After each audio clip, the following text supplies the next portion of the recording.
বৃষ্টি ভেজা সেই রাত আজও মনে পড়ে সেই ফাঁকা রাস্তা, ল্যাম্পপোস্টের আলো আর আমার হাত ঘড়ির টিকটিক শব্দ।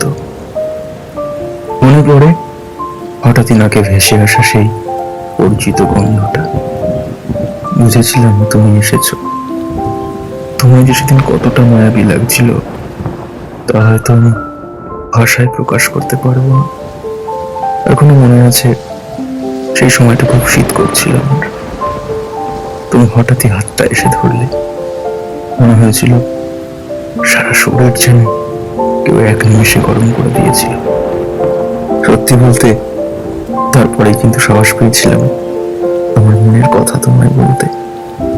তারপরেই তোমার আঙুলের ফাঁকে আমার আঙুলের স্পর্শ, তোমার চোখেতে আমার ডুবে যাওয়া, সবশেষে তোমার ঠোঁটেতে আমার আলতো চুম্বন। আজ হঠাৎই মনে পড়ে গেল